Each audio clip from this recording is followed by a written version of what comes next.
Welcome back to Business Talkies.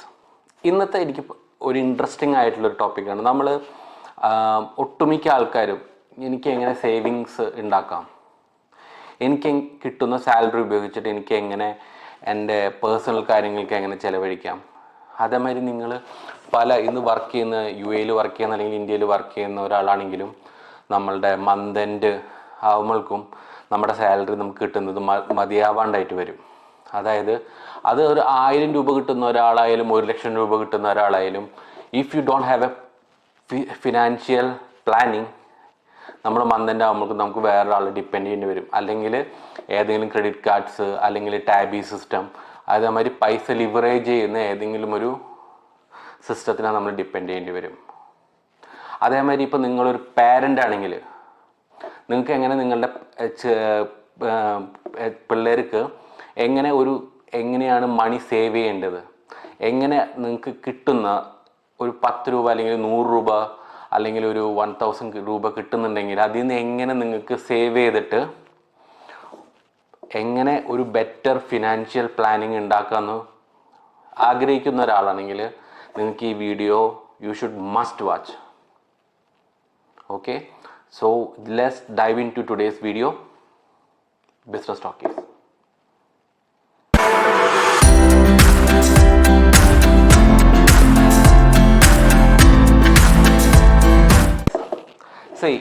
എൻ്റെ പേര് Rakesh. So ഇന്നത്തെ വീഡിയോ എനിക്ക് വളരെ ഇൻട്രസ്റ്റിംഗ് ആയിട്ടുള്ളൊരു ടോപ്പിക്കാണ്. ഞാൻ പല ടൈപ്പ് എങ്ങനെ നിങ്ങൾക്ക് പറഞ്ഞു തരാം ഒരു best financial planning method.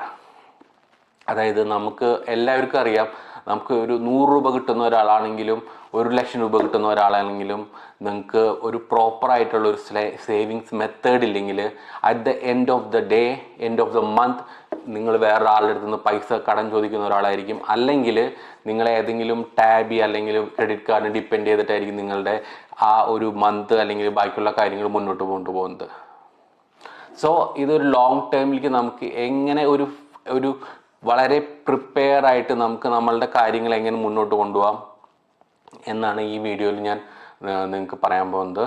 So ഇന്നത്തെ ഈ ഒരു മെത്തേഡിൻ്റെ പേരാണ് ബക്കറ്റ് സിസ്റ്റം. അതായത് ഫിനാൻഷ്യലിൽ നമ്മൾ ഒരു 5 ബക്കറ്റ്സ് ആയിട്ട് നമുക്ക് കിട്ടുന്ന സാലറി അല്ലെങ്കിൽ നമുക്ക് കിട്ടുന്ന ഇൻകത്തിനെ ഡിവൈഡ് ചെയ്ത് വെക്കണം. അതായത് മെയിനായിട്ട് നമ്മൾ ഫസ്റ്റ് ബക്കറ്റ്, അതായത് ഈ 5 ബക്കറ്റിനെ നമ്മൾ എങ്ങനെയായിട്ട് ഡിവൈഡ് ചെയ്യണമെന്നാണ് ഞാൻ പറയുന്നത്. അതായത് 60, 10, 10, 10 എന്നുള്ളൊരു 5 ബക്കറ്റ്സ് ആയിട്ടാണ് നമുക്ക് കിട്ടുന്ന സാലറി അല്ലെങ്കിൽ ഇൻകത്തിനെ ഡിവൈഡ് ചെയ്ത് വെക്കേണ്ടത്. അതിൽ ആദ്യത്തെ ബക്കറ്റ് എന്ന് പറയുന്നതാണ് 60%. അതായത് നിങ്ങൾക്ക് ഇന്ന് 1,00,000 രൂപയാണ് നിങ്ങളുടെ സാലറി എന്ന് കരുതുക. ഈ 1,00,000 രൂപ കിട്ടുന്ന സാലറിയിൽ നിന്ന് 60,000 നിങ്ങളുടെ ബേസിക് ആയിട്ടുള്ള അമ്യൂണിറ്റീസ്, അതായത് റെൻറ്റ്, അതേമാതിരി തന്നെ ലോൺ, അതേമാതിരി നിങ്ങൾക്ക് വരുന്ന എക്സ്പെൻസസ്, EMI, കാർ ലോൺ, എന്തൊക്കെ എക്സ്പെൻസസ്, ബേസിക് മെഡിക്കൽ എക്സ്പെൻസസ്, പിന്നെ അതേമാതിരി തന്നെ എന്താ പറയുക ബേസിക്കലി ഡെപ്റ്റ്, വല്ല ക്രെഡിറ്റ് കാർഡിൻ്റെ ലോൺസ്, അങ്ങനത്തെ കാര്യങ്ങൾ, നിങ്ങളുടെ എല്ലാ എക്സ്പെൻസുകളും നിങ്ങളുടെ ഈ ഒരു നെസസിറ്റി ബക്കറ്റിലേക്ക് നിങ്ങൾ മാറ്റി വയ്ക്കണം. എന്നിട്ട് അടുത്തൊരു ബക്കറ്റാണ് എമർജൻസി ബക്കറ്റ്. ഈ എമർജൻസി ബക്കറ്റിൽ നിങ്ങളുടെ 1,00,000 രൂപ കിട്ടുന്ന ഒരാളാണെങ്കിൽ അതിന് 10% ആണ് നമ്മളുടെ എമർജൻസി ബക്കറ്റിലേക്ക് മാറ്റി വയ്ക്കേണ്ടത്. ഈ എമർജൻസി ബക്കറ്റിൽ എന്താണ്, ഇൻ കേസ് നിങ്ങൾക്ക് ജോലി നഷ്ടപ്പെടുകയാണെങ്കിൽ ഈ ഒരു എമർജൻസി ഫണ്ട് നിങ്ങൾക്ക് യൂസ് ചെയ്യാം. വേറെ നമ്മൾ അൺഫോർസീൻ ആയിട്ടുള്ള വല്ല എന്തെങ്കിലും ഈവൻസ് വരികയാണെങ്കിൽ നമുക്ക് ഈ ഒരു ഫണ്ട് നമുക്കത് യൂസ് ചെയ്യാൻ പറ്റും. അങ്ങനത്തെ ഈവൻ നമ്മളുടെ ബേസിക് മെഡിക്കലല്ല ഞാൻ പറയുന്നത്, വല്ല നമ്മൾ പ്രതീക്ഷിക്കുന്നതിനെക്കാട്ടും അപ്പുറത്തേക്കുള്ള എന്തെങ്കിലും മെഡിക്കൽ എക്സ്പെൻസ് വരുന്ന കാര്യങ്ങളും ആണെങ്കിൽ മാത്രമാണ് ഈ ഒരു എമർജൻസി ഫണ്ട് യൂസ് ചെയ്യാൻ പാടുള്ളൂ. അല്ലെങ്കിൽ ആ എമർജൻസി ഫണ്ട് നിങ്ങൾ എവിടെയും ഇൻവെസ്റ്റ് ചെയ്യരുത്.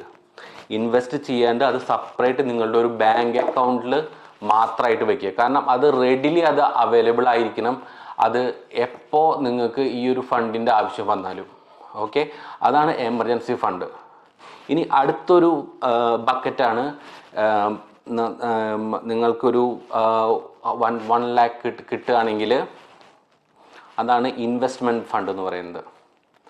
അതായത് ഈ ഇൻവെസ്റ്റ്മെൻറ്റ് ഫണ്ട് എന്ന് പറഞ്ഞു കഴിഞ്ഞാൽ നിങ്ങൾക്ക് ഇപ്പോൾ ഒരു 1000 as I told you 1000 salary കിട്ടുന്ന ഒരാൾക്ക് അതിലൊരു 10,000 നമ്മളുടെ എമർജൻസി ഫണ്ടിലേക്ക് പോയി അടുത്തൊരു 10,000 ഫണ്ട് നമ്മൾ ഇൻവെസ്റ്റ്മെൻറ്റ് ഫണ്ടിലേക്ക് നമ്മൾ മാറ്റി വയ്ക്കുന്നു. ഈ ഇൻവെസ്റ്റ്മെൻറ്റ് ഫണ്ട് എന്ന് പറഞ്ഞു കഴിഞ്ഞാൽ അത് നിങ്ങൾക്ക് മ്യൂച്വൽ ഫണ്ട്സ് ആകാം, ഗോൾഡ് ആവാം, അതേമാതിരി തന്നെ സ്റ്റോക്ക് മാർക്കറ്റ് ആവാം, അതേമാതിരി തന്നെ എന്തൊക്കെ വേ കൂടെ നിങ്ങൾക്ക് നാളെ നിങ്ങളുടെ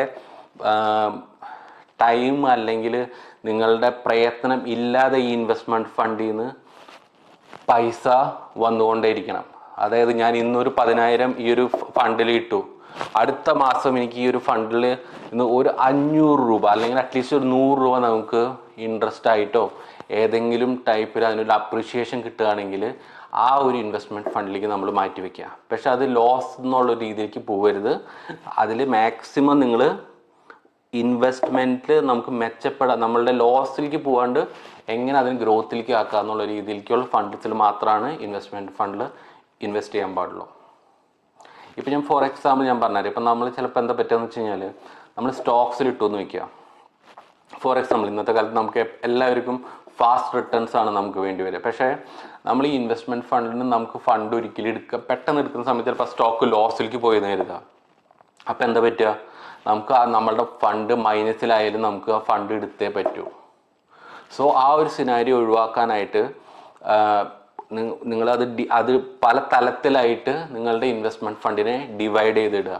അതായത് ചിലത് ഗോൾഡിലിടുക, ചിലത് വേണമെങ്കിൽ മ്യൂച്വൽ ഫണ്ട്സിലിടുക, അതേമാതിരി തന്നെ FD ആയിട്ടിടുക. അപ്പോൾ നമുക്കത് എപ്പോൾ വേണമെങ്കിലും അത് നമുക്ക് FD ഓപ്പൺ ചെയ്തെടുക്കാൻ പറ്റും. ഓക്കെ, അടുത്തൊരു ബക്കറ്റാണ് നമ്മളുടെ സെൽഫ് ഡെവലപ്മെൻറ്റ്, അല്ലെങ്കിൽ അതിൻ്റെ പേരാണ് ലേണിംഗ് ബക്കറ്റ്. ഈ ഒരു ബക്കറ്റ് കൊണ്ട് ഉദ്ദേശിക്കുന്നത് പറഞ്ഞു കഴിഞ്ഞാൽ ഞാൻ മുമ്പ് പറഞ്ഞ മാതിരി തന്നെ ഒരു 1 lakh സാലറി കിട്ടുന്ന ഒരാളാണെങ്കിൽ അതിൽ ഒരു 10,000 ഈ ഒരു ലേണിംഗ് ബക്കറ്റിലേക്ക് നമ്മൾ മാറ്റി വയ്ക്കണം. ഇത് ആസ് എ പേഴ്സൺ നമുക്ക് ഗ്രോ ചെയ്യാൻ വേണ്ടിയിട്ടുള്ളതാണ്.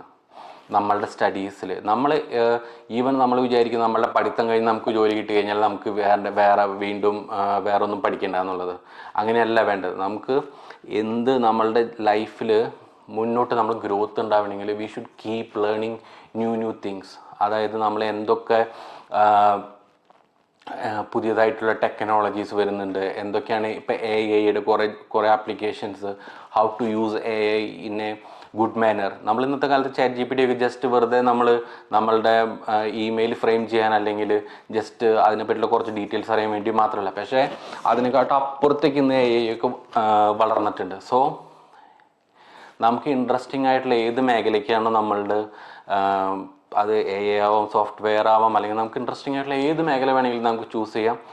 അതിൽ നമ്മളുടേതായിട്ടുള്ള ഒരു ടൈം കണ്ടെത്തണം, എന്നിട്ട് നമ്മൾ അതിന് വേണ്ടിയിട്ട് ഇൻവെസ്റ്റ് ചെയ്യണം.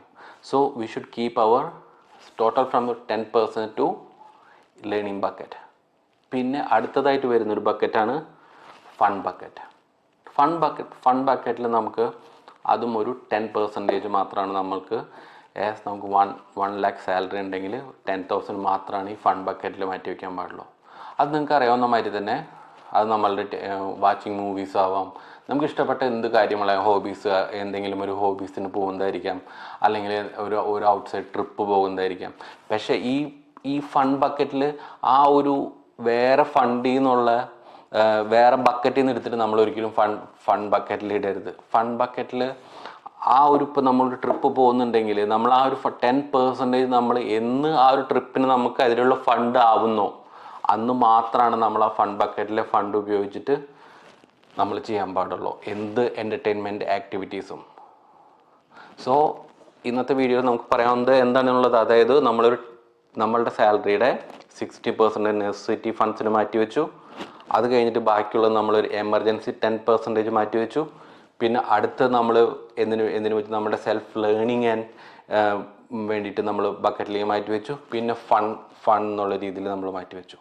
ഓക്കെ, സോ നമുക്ക് എന്താണ് വേണ്ടത്, നമ്മളുടെ ഇതിൽ ഇപ്പോൾ നമ്മളൊരു ഈ ഒരു ഫിനാൻഷ്യൽ മെത്തേഡ് നമ്മൾ വളരെ സ്ട്രിക്റ്റായിട്ട് ഫോളോ ചെയ്യാൻ പറ്റിക്കഴിഞ്ഞാൽ നമ്മൾക്കത് വളരെയധികം ഫ്യൂച്ചറിൽ യൂസ്ഫുൾ ആവും. അത് നിങ്ങളുടെ കുട്ടികളായാലും കുട്ടികൾക്ക് അത് പറഞ്ഞു കൊടുക്കാനും അത് അവരെ കൊണ്ട് അത് ചെയ്യിപ്പിക്കാനും പറ്റണം. ഈ ഒരു ഹാബിറ്റ് ഉണ്ടെങ്കിൽ മാത്രമാണ് അവർക്കും ഒരു നല്ല രീതിയിൽ ഒരു ജീവിതം മുന്നോട്ട് കൊണ്ടുപോകാൻ പറ്റുള്ളൂ. അല്ലെങ്കിൽ നമ്മളെല്ലാവരും ഇന്ന് ഈവൻ ബാങ്ക്സ് ആയാലും നമ്മൾ നോക്കുകയാണെങ്കിൽ നമ്മളെ എത്രത്തോളം ലിവറേജ് ചെയ്യാന്നാണ് അവർ നോക്കുന്നത്. സോ അറ്റ് ദ എൻഡ് നമുക്ക് എന്തായിരിക്കും, നമുക്ക് നമ്മുടെ സാലറിയും കാര്യങ്ങളും കഴിഞ്ഞു കൂട്ടിയിട്ട് വേറൊരു കാര്യം ചെയ്യാൻ പറ്റാത്തൊരു സിറ്റുവേഷനിലേക്ക് എത്തും നമ്മൾ.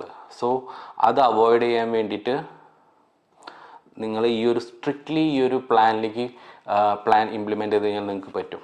അതായത് ഈ ഒരു 5 കാര്യങ്ങൾക്ക് വേണ്ടിയിട്ട് നിങ്ങളൊരു 5 അക്കൗണ്ട് തുടങ്ങിയാലും കുഴപ്പമില്ല. 5 ബാങ്ക് അക്കൗണ്ട് തുടങ്ങുക. ഇന്നത്തെ എനിക്കൊരു 1 ലക്ഷം രൂപ സാലറി കിട്ടി, ഞാൻ കമ്പൽസറി ആയിട്ട് ഇത് മാറ്റുക.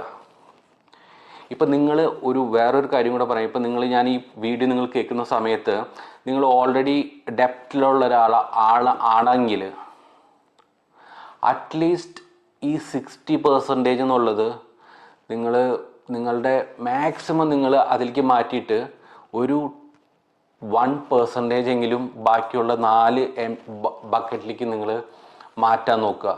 അപ്പോൾ നിങ്ങൾക്ക് ആ ഒരു ചെറിയ എമൗണ്ട് ആയാലും നിങ്ങളത് മാറ്റി തുടങ്ങുമ്പോൾ അതിലേക്ക് ശീലാവും.